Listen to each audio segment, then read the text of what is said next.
So where do we begin? Well, we begin, as far as I'm concerned, in the land of story, and story lives in the imagination. Let me take you back to a day in the 1970s, it's the mid-70s in Egypt. This is where I go to school.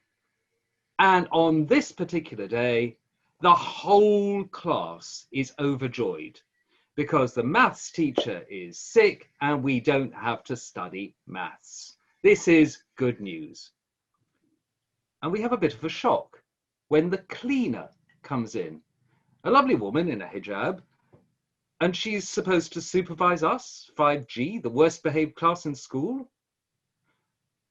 And we're prepared to run riot until she asks a question. Would you like to hear a story? That grabbed our imaginations. And then when she asked, what would you like to hear the story about? That really got our attention. So hands went up around the class. A jinn, an afrit, a princess. She took the ideas and spun out of nothing a story from the oral tradition of the Arabian Nights. 45 minutes later, she left us on a cliffhanger just before the bell rang for break. A year later, a similar thing happened. Same maths teacher, same situation. The headmaster, who was an enlightened headmaster and knew every member of his staff and their talents. It wasn't a pandemic, but many people were off sick. And he knew the cleaner would keep this class under control. We had a reputation, you see. She came in, everyone was silent. I can see I've told you a story before, she said. Where did I leave it last time? Almost everyone had their hands up. Now, we couldn't remember what we'd been taught the lesson before, let alone the last maths lesson we'd had. Everyone, or almost everyone, knew where she'd left us. And she picked it up from there for another 45 minutes, kept us spellbound, left us on a cliffhanger just before the bell rang. And that was the moment I thought, I want to know how to do that. For she had created a social structure, a well-functioning system. It took me 40 years to find someone from an oral tradition to study with. And that woman is Shonali Kumbers. She is, as far as we know, the last Drutzilla, a Jewish storyteller from an oral tradition, which is very much telling the women's stories. And she holds, at a conservative estimate, 4,000 stories in her. Those stories are not just nested, they are interlinked, they're latticed. It's like a living Greek mythological structure. She doesn't just contain stories, she contains the social structure of a whole society within her. And I bring this up because Lumen is so into systems and social systems and morality. For in stories, good and bad are, well, they're questionable. Sometimes the devil can be your best friend. It reminds me of a theorist who is not much known nowadays, Althusius. He's considered the first federalist, and he has this notion of the homo symbioticus, a symbiote who shifts roles and allegiances according to where he or she is in society. So it could be a paterfamilias, head of the family, it could be a mother who's working, looking after the kids, and then becomes head of a trade union, represents that union at an international level, and then comes home and is in another situation, maybe a subservient figure. I think there's a lot of flexibility in this and nesting. And it reminds me of how stories work as well. Stories were what led me to Spencer Brown's work in the first place. and particularly ancient Egyptian creation myths. One particular one was a story that suggested itself to me. It wanted to be told. And it's the story of how Atum, in the version of the creation myth that was revealed at Heliopolis, goes. Atum conceives himself in the cosmic ocean Nun. And his name means all and nothing. And he conceives himself by pleasuring himself. And when he's come into being, he then sneezes shoo, and spits out Tefnut. And they become the two gods that form the teeth and lips of Ptah, another primary god in another creation myth, and that gives rise to the outflowing of the Aeneid. When I worked on creation myths with a student, a young philosophy student of mine, Jaden Jin, he came up with an absolutely brilliant insight. And it was to do with the fact that sneezing was an involuntary act and spitting was a voluntary act. I'd never noticed this before. And I think it also applies to the first stage, the self-pleasuring. There's partly involuntary urge there and partly voluntary act on that urge. And in the coffin texts, you get things like this. I am one that transforms into two. I am two that transforms into four. I am four that transforms into eight.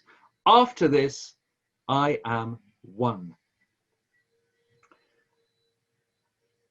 But of course, how can the unknown storyteller know itself? How can the universe see itself unless it brings itself into being from itself? How can the tale know itself except through its own telling? How can the tailing know itself except through its own heading?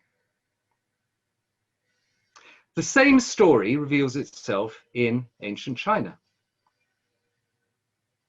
And the Tao Te Ching has a very similar creation mathematical flow, which we'll come to in a minute. But it's the third phrase in this quote that appears at the beginning of Spencer Brown's Laws of Form. The nameless is the origin of heaven and earth. And if this looks familiar, well, maybe because it's the same unknown storyteller telling the same story, just a different place and time.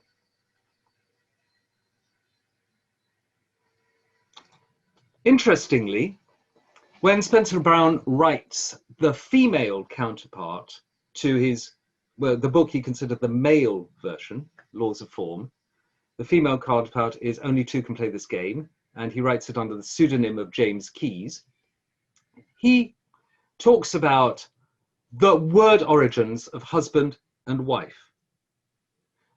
And this dynamic of the static dynamic, the energy and the receptor, the vehicle through which the energy flows, is absolutely key to the energy behind the creation myths. It's also central to two primal creator gods in China, Fuxi and Nuwa. Brother and sister, husband and wife, they have humanoid upper forms, but their lower halves are serpentine tails that are intertwined. And they say that is the origin of the Taoist yin-yang symbol, where opposites coincide. She carries a compass and he carries a set square. When geometers draw patterns with these tools, they draw a matrix, mater in Latin, from circles. And then they connect the lines that join at the intersections of the circles, wherever they've laid them, to form a pattern, pater. How does that relate to laws of form, systems, and autopoietic systems in particular? And this is where William Blake comes in. He says, I must create a system or be enslaved by another man's. I will not reason and compare. My business is to create. But there are two ways of creating. You can either create something yourself, or you can allow it to be created through you. When Blake describes how his epic, visionary book, Jerusalem, the Emanation of the Giant Albion, was composed, he said it was dictated to him. He actually says Jesus dictated to him. And he says, I had to write it down, even though I didn't want to. I had to get up and write down X number of lines a day. Spencer Brown also mentioned a number of times in our conversations that Laws of Form wrote itself. In another conversation, he talked about the process of composition. And he was trying to sit down and write a sonnet, and suddenly his pencil got bored and decided to show him how it was done. This happens. You can't sit down one day and decide, today I'm going to write a masterpiece, he used to say. It just doesn't happen that way. Now, the danger of doing this is to think that you are speaking with the authority of the divine. And J.M. Robertson, in Letters on Reasoning, cautions one against this.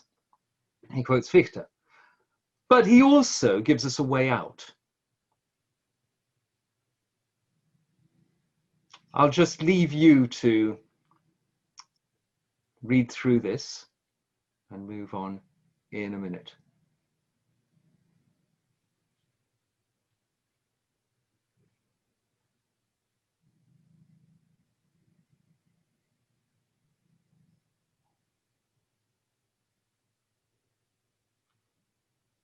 So he does talk about spirituality of moral stature here, and that's important. And I owe another insight to my student Jaden Jin on the creation myths, because he observed that neither in the ancient Egyptian creation myth nor in the Chinese creation myth was there any mention of goodness. This is not the same as the Judaic creation myth. For there are several points in the story, as it was handed down in Judaism, where God sees things and sees that they are good. Laws of Form tells a story of how or why the world conceives a desire and discovers an ability to see itself and appears to suffer the process. And that story, Spencer Brown leaves open-ended as a mystery. All we can see is the appearance of this, he says. And here's where I want to go back to rationalist roots and influences on George Spencer Brown.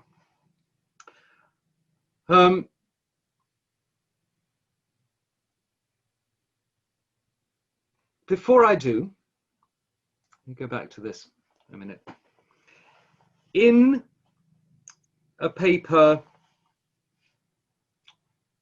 no, in one of the prefaces, I think it's the 1979 limited edition to Laws of Form, he has a wonderful essay which is very much inspired by his reading of Konza's translation of Buddhist sutras. He was very struck by this and by Sakyamuni's work, who's Tathagata reincarnation of the Buddha. And he talks of three triplicities. Doesn't talk of one thing or a duality, but a triplicity. And he describes the triplicity in two ways. Firstly, as reality, appearance, and awareness. reality, appearance, awareness, and secondly, as possibility, imaginability, and actuality. Possibility, imaginability, and actuality. Now, my interest in Spencer Brown's work lies in applying his work to narrative analysis. I've done a lot of work on this and have found at least 18 structures, possibly 19, excluding comedy and tragedy, which are structure neutral. But there's one dynamic story structure that fits this triplicity. And the easiest way to explain it is through the saying that is purported to have been said by Julius Caesar: I came, I saw, I conquered. Veni, vidi, vici. It has this feeling of three stages. The first being associated with doubt, rumor, uncertainty. The second stage, I saw, is verification or denial. And then the third stage is affirmation or negation. I conquered. And these three stages are very much part of a creative or a process of appearance.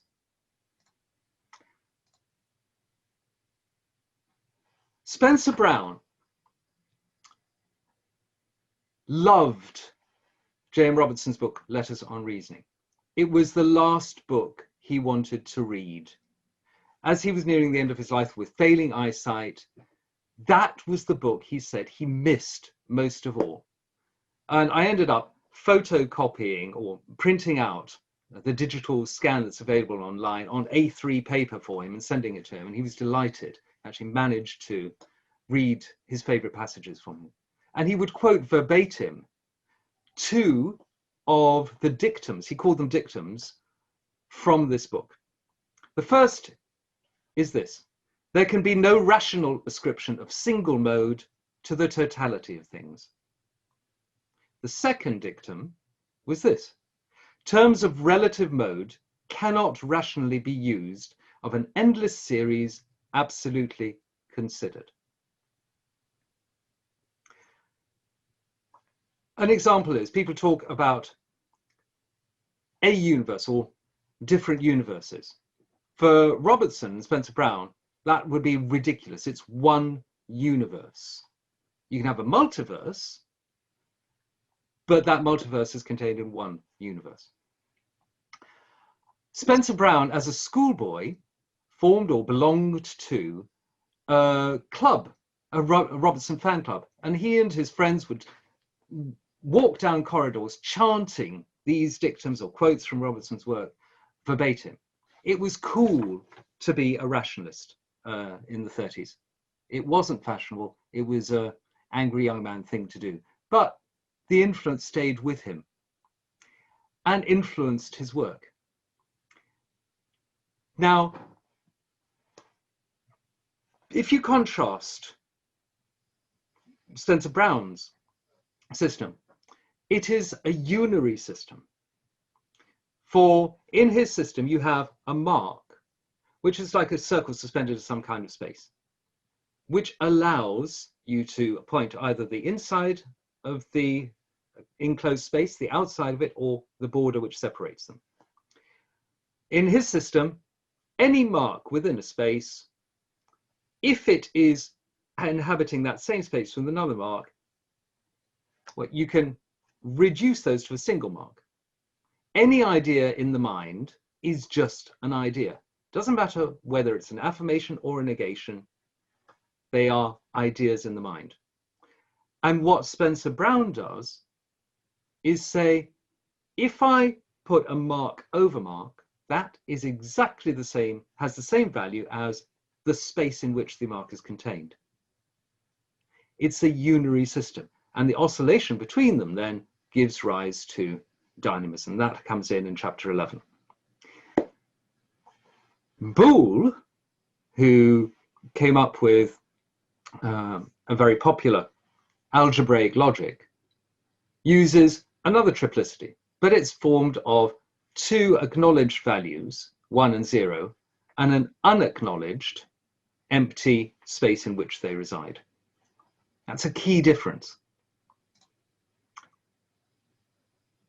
In Laws of Form, Spencer Brown says, to experience the world clearly, we must abandon existence to truth, truth to indication, indication to form, and form to void.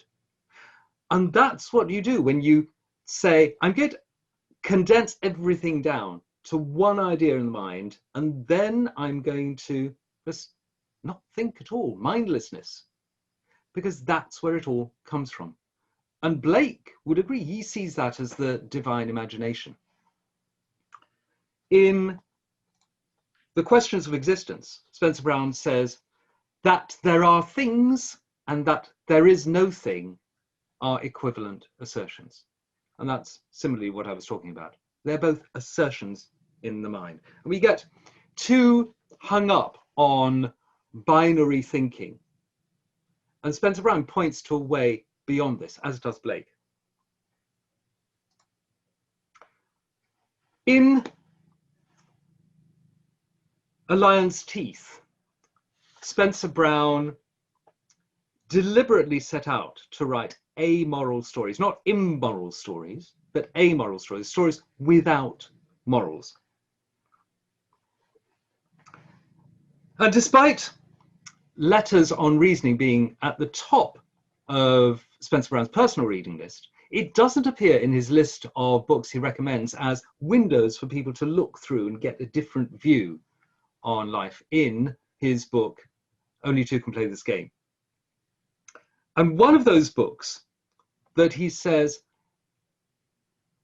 is a parallel book to Laws of Form is On the Divine Names by Dionysius the Areopagite, sometimes referred to as Pseudo-Dionysius.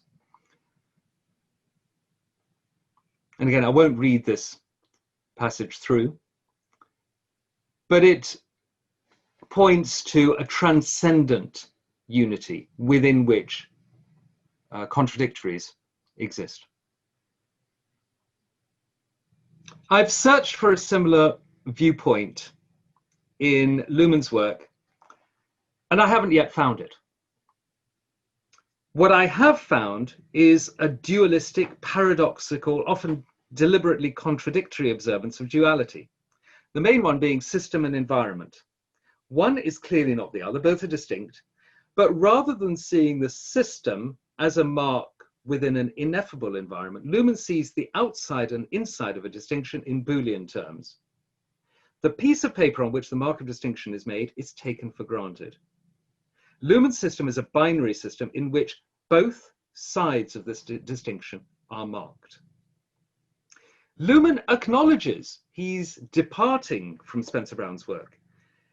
In Notes to Theory of Society, he states that for reasons that lie in systems theory, which he doesn't elaborate on, he, Luhmann, goes beyond Spencer Brown with his distinction. If somebody can explain that to me, that would be great. I'd love to understand what he means.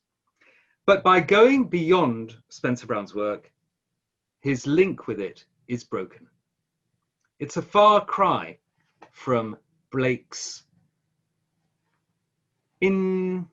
injunction to wake, expand.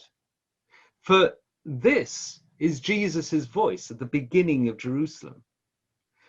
Blake hated religion. He loved Jesus.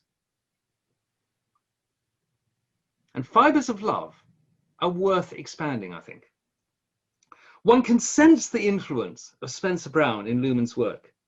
And yet I wonder what could be done if that broken link could be restored, if there could be some kind of link drawn that goes uninterruptedly from Blake through J.M. Robertson, through Spencer Brown to systems theory and autopoietic systems in particular. In an unpublished, or I don't know whether it was published, it was an interview that a German guy, Gunther Emblin, interviewed Spencer Brown on. It's called On Clarity. Spencer Brown says, we create whatever world we choose by imagining one state is more valuable than another. When we've done it, we see that we have created it with a problem. The problem is, if we find we don't like it, we seem to have forgotten how to undo it. The problem is especially intractable in a species whose beliefs in the value of its concepts are bonded, that is, whose members are forbidden to think independently.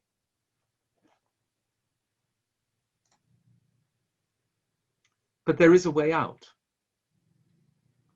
Blake, as you've seen, was keen to create his own system, and his system involved seeing a world in a grain of sand, heaven in a wildflower, infinity in the palm of your hand, and eternity in an hour. And if you have never met Erin in Jerusalem, the Emanation, oh, you just have a treat in store. She bends space and time, creates interdimensional worlds. He was writing in the 18th century. Amazing. There is a way, and it points to acknowledging the ineffable, which anyone can do in whatever way they want. But the ineffable is ineffable. If we start to name it, we mark it. And by definition, it is unmarked. And what Spencer Brown would say is, I think, gruntity pig. It's one of his favorite sayings, gruntity pig. It was something that his brother came up with. There was around 4 years difference between them. It was a very good way of finishing a conversation, he said.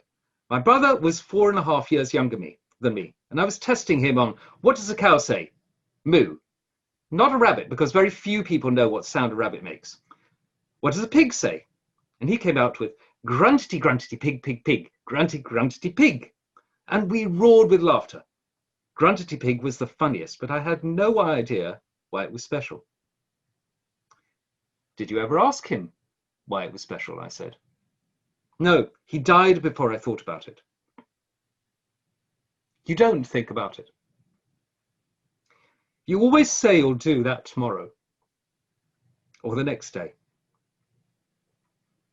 Your times with other people are very short compared to your lifespan. We laugh, we cry. Laughter and tears are part of us. They're embodied responses, unquestionable parts of our system. Gruntity, pig. But I'm not aware of an explanation for either in Luhmann's work. He speaks of the shedding of tears in an office, when those at whom laws are directed reflect on the impossibility of their fulfillment. I found no references for tears or crying in Luhmann's Lover's Passion, for instance. But Spencer Brown does point to the fact that they're grounded in category theory, Aristotle's categories of being. And I'm not going to dwell on this, but there's a short phrase in Laws of Form where Spencer Brown talks about laughing when we experience mistakes and crying when we experience corrections. When we feel that something shouldn't be and we have to accept that it is, we cry, we can't help it. There is, I think, an embodied connection to the essential energy that Spencer Brown indicates with his form. Incidentally, it's there in the work of Lakoff and Johnson, in Metaphors We Live By, in the whole of their 275-page long book. Their analysis of grounding metaphors we use boils down to a containment metaphor. Something is a container. I fall in love. Love is a container. Or what I call a continuum metaphor. And that is something that occurs through time, a moving dynamic process. Are you following my argument? Argument is a journey. Those two principles are at the heart of the first distinction. There is an act of distinction and an act of indication. The distinction creates a boundary, that's the container, And the active indication is a dynamic choice of pointing to one side or the other. That's the dynamic force, the journey.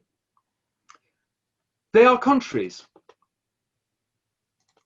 And without contraries, there is no progression, according to Blake. Attraction and repulsion, reason and energy, love and hate are necessary to human existence. From these contraries spring what the religious call good and evil. Good is the passive that obeys reason. Evil is the active, springing from energy. Good is heaven, evil is hell. And this, for Blake, is the voice of the devil. But the devil can be your best friend. Energy is the only life and is from the body. And reason is the bound or outward circumference of energy. Energy is eternal delight. The devil, for Blake, is not the same as the state, Satan. Satan for him was a bounded, fixed, rigid, moral code that was imposed on you. The devil is a trickster, and some of the best stories have tricksters in them. I want to leave you with a final thought, which some of you will have been familiar with from the email synopsis of this. This is from an unknown to me, very obscure 18th century Neoplatonist, who a friend of mine is doing a lot of research on and has uncovered incredibly interesting stuff. This is from his work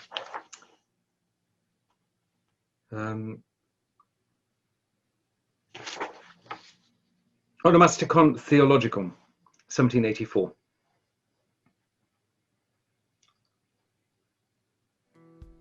And it points to the dynamism within the recursive mark that Spencer Brown comes to in chapter 11, the energy of autopoietic systems, where two things can go beyond the triplicity, beyond the duality, and vibrate as one. And that's where I'll leave it. Thank you very much.